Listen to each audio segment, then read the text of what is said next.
বৌমা, বৌমা, দরজা খোলো। আসো বাবা, দাও বাবা, ব্যাগটা দাও। না না, ঘরে চলো, আমি রেখে দিচ্ছি ব্যাগটা। তুমি বরং আমায় একটু জল দাও। তুমি ঘরে গিয়ে বসো, আমি জল দিচ্ছি। বাবা, এই নাও। শরীর ঠিক আছে তো? না মানে, তুমি তো 8:30-9টার দিকে বাড়ি ফেরো, আজ বিকেল বিকেল এলে। জানিস রে বৌমা, আজকাল না বড্ড কষ্ট হয়। কেন বাবা, কি হয়েছে?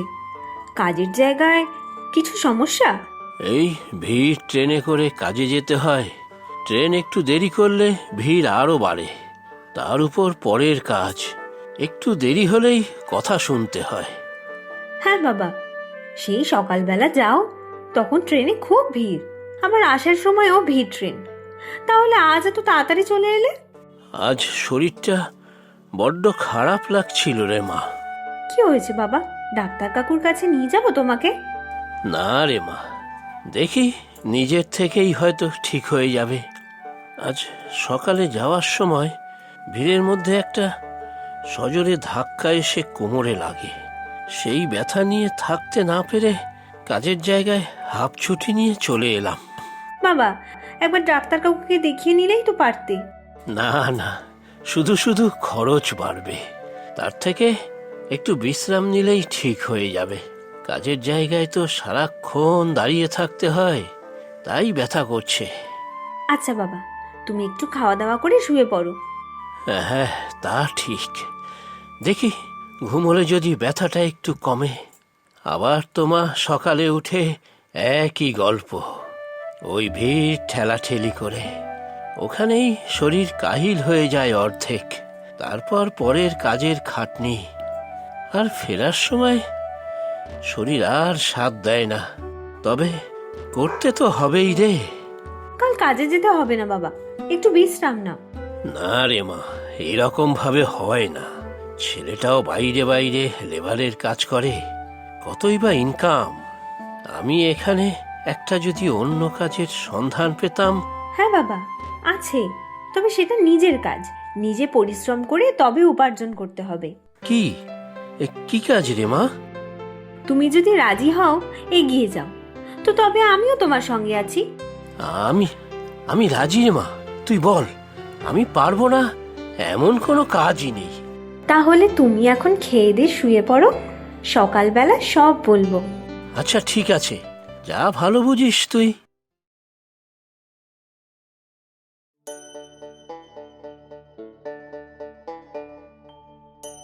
উঠে পড়েছো বাবা? শরীর ঠিক আছে তো? হ্যাঁ রে মা, ভালো করে বিশ্রাম নিতে শরীর একদম ঠিক। তুই এবার বল, কি বলবি? কাল থেকে আমি সেটাই ভাবছি। ওই যে বড় হাঁড়িটা দেখছো, ওই হাঁড়িটা নিয়ে পাশের গ্রামগুলোতে যাও, যারা গরু পালে তাদের সাথে কথা বলো, যতটা কম দামে পাও দেখো, তারপর 1 হাঁড়ি দুধ নিয়ে আসবে। 1 হাঁড়ি ভর্তি দুধ? কি বলছিস রে? এত দুধ দিয়ে কি হবে? দেখোই না কি হয়। ওই খড়ের আঁটিগুলো তুমি সঙ্গে করে নিয়ে যাও। ওগুলো দিয়ে কি হবে রে? খড় তো বাড়িতে এমনি পড়ে আছে, গরুগুলোকে নিজের হাতে খড় খেতে দেবে, ওদের মালিকও দেখবে, খুশি হবে। তা দুধের জন্য গরুর মালিকদের টাকা দিতে হবে তো? এই তো, টাকা নিয়ে যাও, গরুর মালিকদের হিসেব করে পয়সা দিয়ে আসবে। এত দুধের দাম কত হবে কে জানে। তুমি গিয়ে গোয়ালাদের সাথে কথা বলো আগে, ঠিক দেখবে সস্তায় ভালো দুধ পেয়ে যাবে।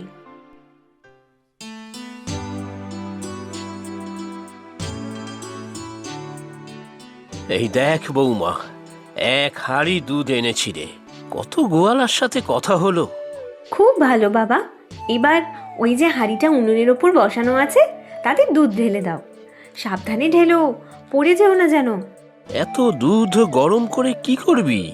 ছানা তৈরি করব, ভালো করে ফোটাতে হবে, তারপর নতুন গামছায় বেঁধে দেব। তুমি একটু ছেঁকে দিও বাবা। তুই এত কাজ পারবি মা? নিশ্চয়ই পারবো, ভালো করে ফোটানোর পর একটু লেবুর রস ছড়িয়ে দিলেই ছানা কেটে যাবে। তুমি আমাকে একটু সাহায্য করো, তাহলেই সব পারবো আমি। বাবা, ছানা সব নতুন গামছায় ভরে দিয়েছি, তুমি অল্প অল্প করে চাপ দাও, যাতে ছানার জলটা বেরিয়ে যায়। এই নে মা, হয়ে গেছে। কিছুটা ছানা তুলে রেখে বাকি ছানা ভালো করে মেখে গোল গোল করতে হবে। আচ্ছা, তুই কি রসগোল্লা, কাঁচাগোল্লা এসব বানাবি? এবার বুঝতে পারছি। হ্যাঁ গো বাবা। ভালো, তবে মিষ্টিগুলো কোথায় নিয়ে যাব রে মা? আমাদের নিজেদের দোকানও নেই, আর মিষ্টির দোকানগুলোতে তো তাদের নিজেদের লোক থাকে। চিন্তা করো না বাবা, আমি আর তুমি বিকেলবেলা ওই পাশের গ্রামের হাটে নিয়ে বসবো। দুজনে মিলে চেষ্টা করলে ঠিক হবে, দেখো।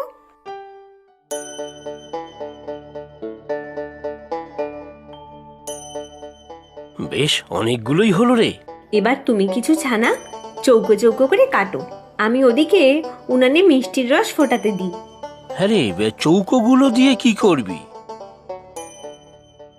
ও বুঝেছি, ছানার সন্দেশ বানাবি, তাই তো? হ্যাঁ বাবা, কিছু সন্দেশও এই একই রকম ভাবে তৈরি করে নেব। দুরকম জিনিস থাকলে যারা কিনবে তারা তাদের ইচ্ছা মতো কিনতে পারবে। বাহ, তোর কি বুদ্ধি রে বৌমা! চল, সব তৈরি করে নেই চটপট।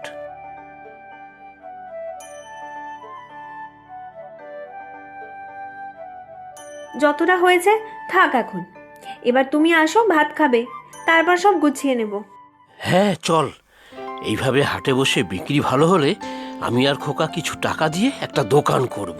হ্যাঁ বাবা, খুব ভালো হবে, সবাই মিলে একসাথে থেকে দোকান করব। খোকাকেও আর বাইরে বাইরে থাকতে হবে না, এখানে দোকান সামলাবে আর দুটিতে একসাথে ভালো করে সংসার করবি। তুমি আশীর্বাদ করো বাবা, তাই যেন হয়। হবে রে মা, ঠিক হবে। আসুন আসুন, গরুর দুধের বাড়িতে তৈরি পনির আর মিষ্টি আছে। বাড়িতে বানানো ছানার সন্দেশ আর রসগোল্লা আছে। কি গো, তোমাদের তো আগে দেখিনি এই হাটে। হ্যাঁ গো কাকা, এই প্রথমবার এলাম। তাই বলো, আমি তো সব সময় ভালো মিষ্টি খুঁজে বের হই, তবে আজকাল আর সেরকম ভালো মিষ্টি পাই কোথায়, সব ভেজাল। আমাদের মিষ্টি একবার খেয়ে দেখুনি না? আমার এই বৌমা কত কষ্ট করে নিজের হাতে বাড়িতে বানিয়েছে। আমাদের মিষ্টিতে কোনো ভেজাল নেই, যেমন আমার মা বানাতো ঠিক তেমনই ভাবে আমি বানিয়েছি। আপনি খেয়ে দেখুনি না? পয়সা দিতে হবে না। না না, খেলে আমি পয়সা দিয়েই খাবো, মাগনা কিছু খাই না আমি, তবে ভালো জিনিস শুধু চাই আমার। এই নিন কাকা বাবু, একটা রসগোল্লা আর একটা সন্দেশ, খেয়ে দেখুন তো একবার। আহা, রসগোল্লাটা তো ভারী সুন্দর খেতে, মুখে দিতেই যেন গলে গেল, চমৎকার। আহা আহা, সত্যি গো, মিষ্টি না তো অমৃত। দাও দাও দেখি আর কটা মিষ্টি। ভালো লেগেছে তাহলে আপনার? এই নিন। ভালো বলে ভালো, দাও দাও, সব মিষ্টিগুলো দাও আমাকে, আমি শ্বশুর বাড়ি নিয়ে যাব। আমার শ্বশুর মশাই আবার ভারী মিষ্টির ভক্ত, মিষ্টি পেলে আর কিছুই চাই না তার। এই রকম মিষ্টি পেলে তো উনি আহ্লাদে আটখানা হয়ে যাবেন। সব নিয়ে নেবেন? হ্যাঁ হ্যাঁ, সব নিয়ে নেব, যত টাকা লাগে লাগুক। আর এই মেয়ে, শোনো, পরের হাটে কিন্তু আরো বেশি করে মিষ্টি আনবে। আচ্ছা, আনবো, এবার বেশি করে আনবো। তবে আপনি আসবেন তো? না হলে অত মিষ্টি যদি বিক্রি না হয় তাহলে আমাদের লোকসান হয়ে যাবে। কোনো চিন্তা নেই, আমি আজই অগ্রিম টাকা দিয়ে দেবো পরের দিনের জন্য। তাহলে আর কোনো চিন্তাই নেই, পরের হাটে বেশি করে মিষ্টি নিয়ে আসবো আমরা। আজ দেখবে বাবা, মিষ্টির স্বাদ আগের দিনের থেকেও বেশি হবে। সেদিন প্রথমবার বানিয়েছিলাম তো। আরে আগের দিনেরটা খেয়েই তো উনি অত প্রশংসা করলেন। দেখ, যদি এমন খদ্দের আরো একটা দুটো পাওয়া যায়। আমিও তাই ভাবছি বাবা, শুধু একজন খদ্দেরের ভরসায় তো থাকলে চলবে না, আমাদের দোকানটা ব্যবস্থা করতেই হবে।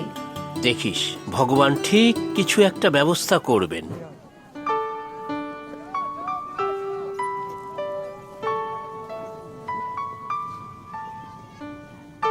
ভাবছিলেন আমি আসবো না, তা কি হয়? এমন স্বাদের মিষ্টি না পেলে আমার শ্বশুরমশাই হয়তো আমাকে ত্যায্য জামাই করতেন। ভারী ভালো খেয়েছেন আগের দিনের মিষ্টিগুলো। আজ দেখবেন আরো ভালো খাবেন। রসগোল্লা সন্দেশের সাথে আজ মিষ্টি দইও বানিয়েছি। মিষ্টি দই, আহা, বেঁচে থাকো মা, বেঁচে থাকো। আর হ্যাঁ শোনো, তোমাদের জন্য ভালো খবর আছে। এই গ্রামের বাজারের মধ্যেই আমার শ্বশুর বাড়ি। একটা দোকানও ছিল শ্বশুর মশাইয়ের, এখন আর সেটা উনি চালান না। ওনার ইচ্ছা তোমরা ওখানে একটা মিষ্টির দোকান খোলো। ভাড়া কিছু দিতে হবে না, উনি হাতের কাছে মিষ্টি পেলেই হলো। দেখবে খুব ভালো চলবে। কি রাজি তো? ওমা, এ তো মেঘ না চাইতেই জল। কিরে বৌমা, কি বলিস? রাজি মানে খুব রাজি। বাবা, তোমার ছেলেকে খবর দাও, আমরা তিনজনে একসাথে এই মিষ্টির দোকান চালাবো। প্রচুর সঠিক উত্তরদাতাদের মধ্যে থেকে আমরা বেছে নিয়েছি 10 জনের নাম। গল্পের নাম লোভী রতন। নামগুলি হলো সরফরাজ মণ্ডল, চেন্নাই, তামিলনাড়ু থেকে; ওমর ফারাক, পাবনা, বাংলাদেশ থেকে; হীরা, রাজশাহী, বাংলাদেশ থেকে; বৃষ্টি বর্মন, বালুরঘাট, পশ্চিমবঙ্গ থেকে; রাফি, ঝিনাইদহ, বাংলাদেশ থেকে; সুচিস্মিতা নাগ, হুগলি, জনাইদহ, পশ্চিমবঙ্গ থেকে; মুনমুন মিত্র, সোনারপুর, পশ্চিমবঙ্গ থেকে; সুমাইয়া, সাভার, ঢাকা, বাংলাদেশ থেকে; উমা কর্মকার, সীসা, ধরাদহ, নদিয়া, বাংলাদেশ থেকে; রামিসা ফারিহা, ঢাকা, দয়াগঞ্জ, বাংলাদেশ থেকে। আজকের প্রশ্ন: হরির শ্বশুরমশাই কী খেতে ভালোবাসতেন? তোমরা প্রশ্নের উত্তরের সাথে নিজের নাম আর কোথায় থাকো সেটাও লিখে জানাবে কিন্তু।